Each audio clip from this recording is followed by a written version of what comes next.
चलिए बच्चों, आज हम लोग देखेंगे प्रश्नावली 3.1। 3.1 में जैसा कि आप देख सकते हैं 3 क्वेश्चन है। तीनों क्वेश्चन में जो स्थिति दिया हुआ है उस स्थिति को हम लोग को बीजगणितीय एवं ग्राफीय रूप में व्यक्त करना है ना। ग्राफ रूप को हम लोग ज्यामितीय रूप में कहते हैं, इसलिए यहाँ पर देखिए बीजगणितीय तथा ज्यामितीय रूप में व्यक्त करें। उसी तरह यहाँ पर भी देखिए बीजगणितीय एवं ज्यामितीय रूप में व्यक्त करें। मतलब ये जितना भी स्थिति दिया हुआ है उसमें 2 काम करना है। पहला तो ये स्थिति को बीजगणित रूप में व्यक्त करना है और दूसरा यही स्थिति को ग्राफ रूप में व्यक्त करना है। तो इस एक्सरसाइज के 2 वीडियो बनाएंगे। पहला वीडियो पर हम लोग यही स्थिति को हम लोग बीजगणित रूप में व्यक्त करेंगे और दूसरा वीडियो पर हम लोग इसी स्थिति को हम लोग ग्राफ विधि में या तो ज्यामितीय रूप में व्यक्त करेंगे। तो चलिए आज देखते हैं इसका पहला पार्ट, मतलब ये तीनों को हम लोग बीजगणित रूप में व्यक्त किस तरह करेंगे उसी को देखेंगे। तो चलिए पहले सबसे पहला क्वेश्चन देखते हैं। तो पहला क्वेश्चन में बोला गया है क्या कि आफ्ताब अपनी पुत्री से कहता है 7 वर्ष पूर्व मैं तुमसे 7 गुनी आयु का था, अब से 3 वर्ष बाद मैं तुमसे केवल 3 गुनी आयु का रह जाऊंगा। इस स्थिति को बीजगणित एवं ग्राफ रूप में व्यक्त करें। तो हम लोग क्या करेंगे, केवल बीजगणित रूप में अभी व्यक्त करेंगे, अगला वीडियो पर ग्राफ रूप में व्यक्त करेंगे। ठीक है, तो देखिए इसको बनाना किस तरह से है। देखिए बहुत ही सिंपल है। आप शुरू में क्या कीजिएगा कि लिखिए कि माना कि आफ्ताब की वर्तमान आयु बराबर x वर्ष, पुत्री की वर्तमान आयु बराबर y वर्ष। ठीक है, 7 वर्ष पूर्व आफ्ताब की आयु कितनी होगी, तो इसी को देख कर लिखिए मत, पहले समझ लीजिए।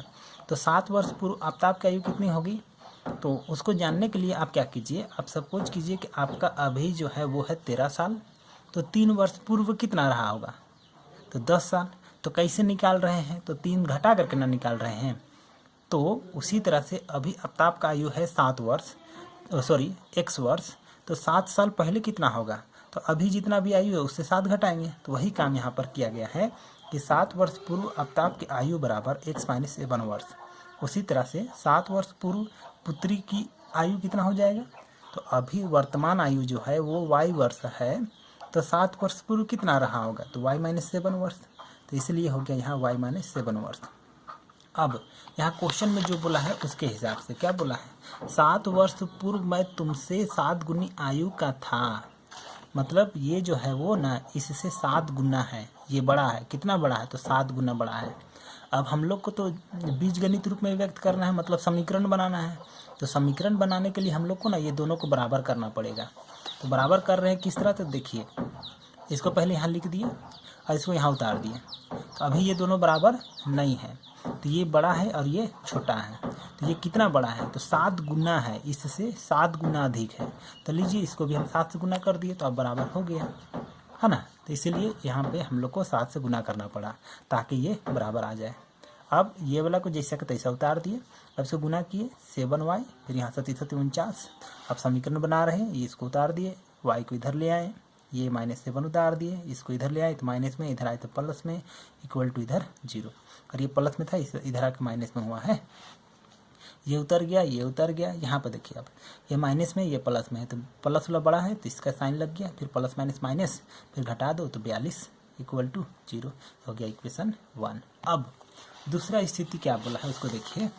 दूसरा स्थिति में बोला गया है क्या, अब से 3 वर्ष बाद मैं तुमसे केवल 3 आयु का रह जाऊँगा।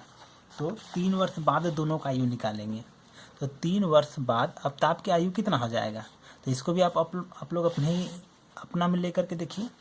सपोज कीजिए कि अभी आपका है 13 साल, तो 2 वर्ष बाद आपका आयु कितना हो जाएगा, तो 15 साल।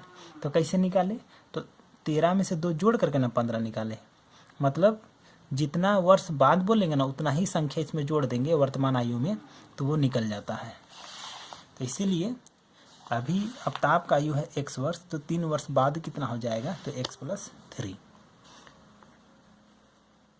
अब 3 वर्ष बाद पुत्री की आयु कितना हो जाएगा, तो y + 3 हो जाएगा, क्योंकि अभी है इनका y वर्ष है ना, वर्तमान आयु इनका y वर्ष था। तो 3 वर्ष बाद कितना हो जाएगा, तो y + 3।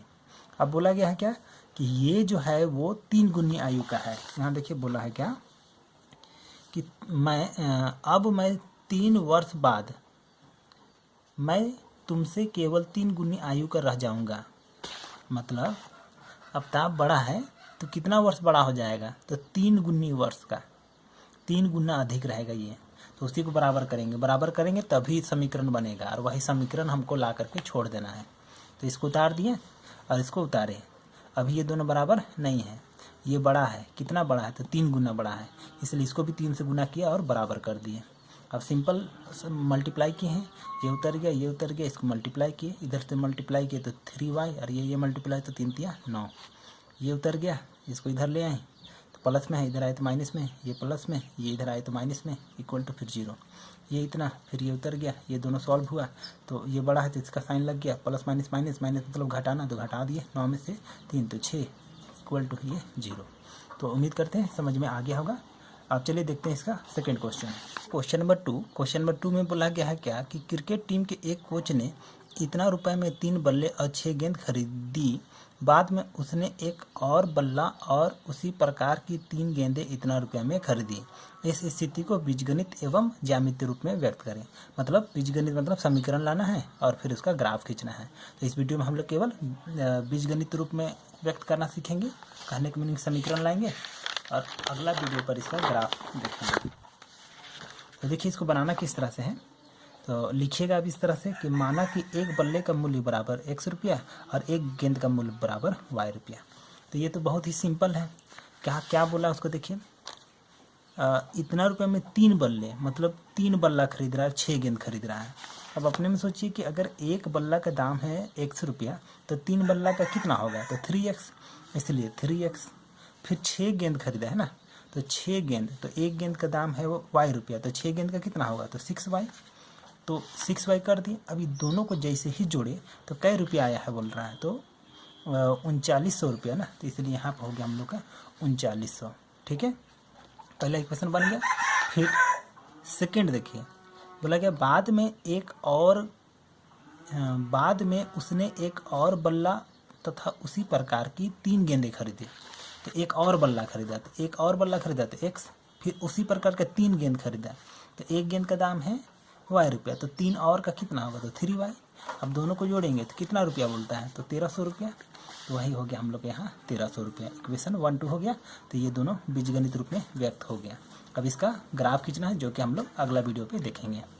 अब चलिए देखिए इसका तीसरा क्वेश्चन। कहता है कि 2 kg सेब और 1 kg अंगूर का मूल्य किसी दिन 160 रुपया था। 1 महीने बाद 4 kg सेब और 2 kg अंगूर का मूल्य 300 रुपया हो जाता है।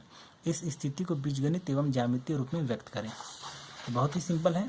लिखिए कि माना कि सेब का मूल्य बराबर x रुपया पर kg, अंगूर का मूल्य बराबर y रुपया पर kg। प्रश्नानुसार प्रश्न में क्या बोला है, तो 2 kg सेब और 1 kg अंगूर। तो अगर 1 kg सेब का मूल्य है x रुपया, 1 kg सेब का मूल्य है x रुपया, तो 2 kg का कितना आएगा, तो 2x, तो हो गया 2x। फिर 1 kg अंगूर बोला है ना, 1 kg अंगूर, तो 1 kg अंगूर का मूल्य तो y रुपया माने हैं, तो y रुपया कर दिए। अब दोनों को जोड़े, तो दोनों को जोड़ने से क्या रुपया आया है बोल रहा है, तो 160 रुपया बोल रहा है। तो लिख दिए 160 रुपया, इक्वेशन 1। फिर से बोला क्या, 4 kg सेब और 2 kg अंगूर। तो 1 kg के लिए x रुपया, 1 kg सेब के लिए x रुपया, तो 4 kg के लिए कितना लगेगा, तो 4x। फिर 1 kg अंगूर के लिए y रुपया, तो 1 kg अंगूर का मूल्य है y रुपया, तो 2 kg कितना लगेगा, तो 2y। अब दोनों को जोड़े तो कितना आया बोल रहा है, 300 रुपया। तो यहाँ लिख दिए 300, हो गया इक्वेशन 2। तो उम्मीद करते हैं ये तीनों क्वेश्चन आप लोग को समझ में आ गया होगा कि किस तरह से तीनों क्वेश्चन को बीजगणित रूप में व्यक्त करना है। तो वीडियो अच्छी लगे हो तो वीडियो को लाइक कीजिए, और चैनल में नहीं तो चैनल को सब्सक्राइब कर लीजिए, ताकि आपको NCERT का पूरा सॉल्यूशन मिल सके।